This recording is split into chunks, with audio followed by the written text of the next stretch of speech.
Guys, thanks for joining me this week on Crazy Dani's Crazy Nutrition. What I've done is I've shared my screen with you, and I'm going to take you on a little walk through my Fitness Pal. So my Fitness Pal is a really awesome food and exercise tracker that you can use to kind of help you get on track, mostly with nutrition. I don't use the exercise portion, but I've gone ahead and created an account. I started from the beginning so that you guys can see everything that you would need to do in order to do so. I filled out all of my information on myfitnesspal.com, and it is totally free. So I'm going to save and continue, and we're going to work our way through it a little bit. We'll skip this part. Okay, so based upon, I put in information such as my height, my weight, how often I work out, what my goals are in terms of weight loss, weight gain, and things like that. And it's come up with a nutrition goal and target in terms of calories and macronutrients, so carbohydrates, fat, and protein. So if you take advantage of these numbers and you try and hit them every day, you're pretty much on a really, really good track to hit your goals. And it's free. This is a free service. So this says that if I followed these numbers by October 4th, I could lose 7.5 pounds. So that's a pretty big deal. That's not that far away. It's only a little over a month. So sounds pretty cool to me. So we'll go ahead and get started here. So you'll see right here under my daily summary, it's going to tell us how many calories I'm allowed to eat today. You can change it if you want to, or if you have a coach that is doing your numbers for you. But otherwise, starting off with these numbers just until you get a handle on things is a really, really good place to start. So if you'd like to add an exercise, what it will do is it'll calculate pretty much, I guess, how many calories you burned, and it will add that amount of food back into your calorie total. So I guess the idea there is the more you work out, the more you get to eat. I tend to keep my exercise in my own log. I do not add it on here, and I just follow the calorie intake that's given. So let's start with add food. You're just going to click that little button that says add food. Now, you'll see down at the bottom here, this is where you're going to want to be looking. We have totals. So far, I've told it that I've eaten nothing today. Our daily goals, so calories, carbohydrates, fats, protein, sodium, and sugar. And what's left, how much you can have. So if any of these numbers turn red, it means that you've gone over your allotment. So let's go ahead and add a food. Let's say I had, what did I have this morning? Say I had some eggs. You're just going to go ahead and type in whatever it was. If it's a specific brand, you can type in that brand as well, and it'll come up. For the most part, I mean, the database here is huge. It's really, really awesome. And what you'll notice is these little check marks here, these green check marks, means that enough users have verified the listing to make it legit. So like if I were to go click on this, see learn more, this will probably do a better job for us. We do our best to ensure nutrition information for checked foods is accurate. So it just means that people have verified it. And that you can pretty much trust that what it says is correct because it is an online database. So if I had one egg, you can click nutrition info here, and it'll tell you one egg is 5 grams of fat, 6 grams of protein, 0 grams of carbs. Sounds about right to me. So see, 660 people confirm this.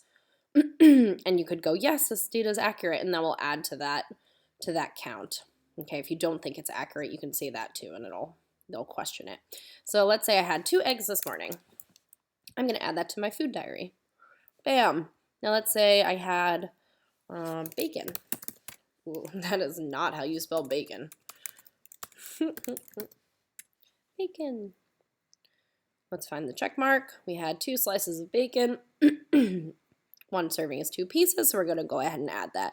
Now let's say I had a little bacon and egg sandwich. So let's say I had some whole wheat bread. If I had a specific brand in mind, I could choose that. Otherwise, you can kind of pick what's on here. We had 1 slice. We did not have 1 ounce. So nutrition info for this, yeah, 13 grams of carbs, 3 grams of protein, 1 grams of fat. That seems pretty accurate, so I'm going to go ahead and add it on. Now, say it's not the exact brand of bread that you ate. Is that the end of the world? Probably not. You're going to see One slice of bread will typically have some of the same things. If you're off by 1 or 2 grams, that's not the end of the world. So, don't go pulling your hair out. We're gonna go ahead and add, let's say I had 2 slices because I made it a sandwich. Add food to diary. Great. So there's my breakfast there. Okay, so you'll see here now my totals. I had 28 grams of carbs, I've had 19 grams of fat, and I've had 23 grams of protein. So it leaves me with these numbers here. Okay, so basically it'll kind of just tick some of the numbers off as you go throughout your day. Okay, then for lunch, I don't know, what'd you have? Banana. What's cool is, say like you go out to eat.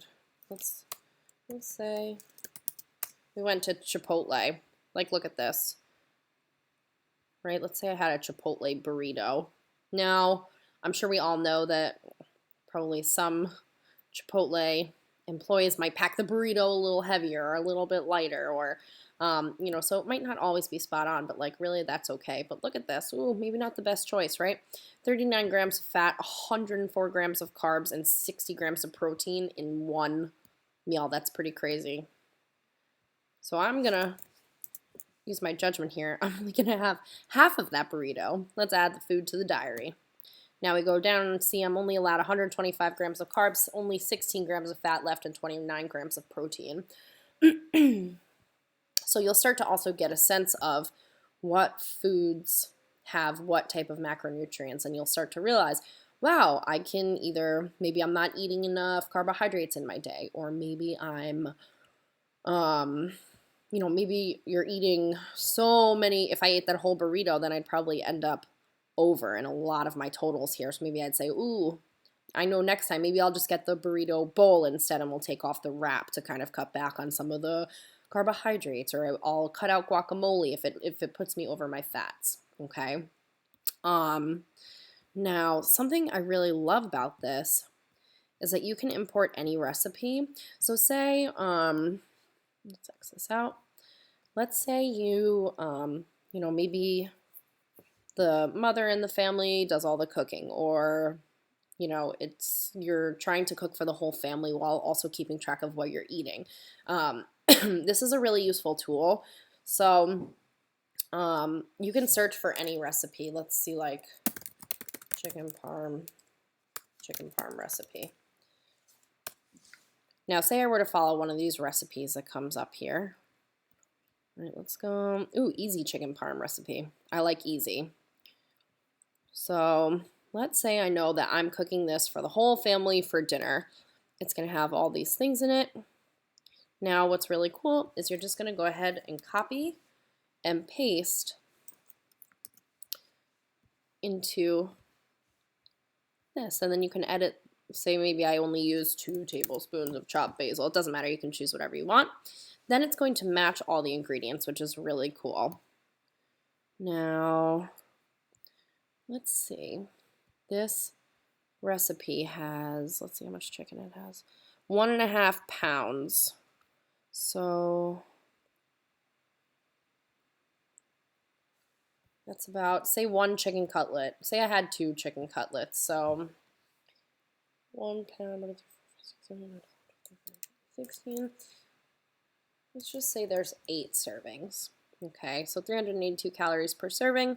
And we're going to go ahead, save and log it. So we're going to log it for today, for dinner, and I had 1 serving.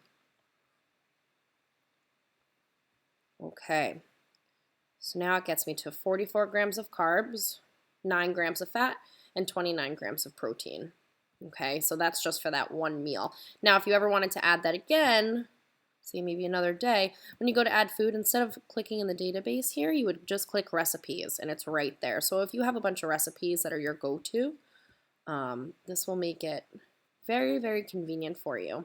Now, what we'll notice here, I went over in sodium. I'm not too concerned with sodium, to be honest, because that'll fluctuate from day to day.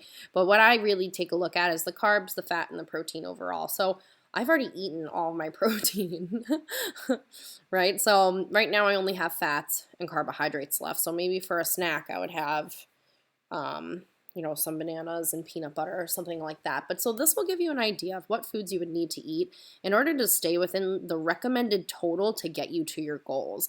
So if you're not using anything to track what you're eating or to know how much you're eating, just using the numbers here that this free account is going to give to you is a really, really, really awesome way to help get a handle on what's going on in your nutrition world. You can also add friends on here. You can start putting in your exercise if it helps you to be accountable. But I'm going to ask this week that you guys go ahead and create a MyFitnessPal account. It's a really, really awesome tool. I'd be happy to help if you have any questions, but really everything that you could possibly need is on here. There's also a there's also a paid version which has a lot of really cool things. Like it'll give you a macro breakdown by meal depending upon when you work out, or it'll also give you different days like rest days and versus workout days, because in a perfect world we would be eating a different macronutrient breakdown according to that. But go ahead and create a free account on here, find your way around it, and for the next week try and enter some of the foods that you're eating. If you can enter everything that you eat throughout the day, even just on one day, and get an idea of where you're at in terms of total calories, you're going to be setting yourself up on a lot better path to have an idea of where you should be at compared to where you are now. I hope this helped, guys. If you have any questions, feel free to get in touch with me, and I will see you next week for our next episode of Crazy Dani's Crazy Nutrition. Good luck!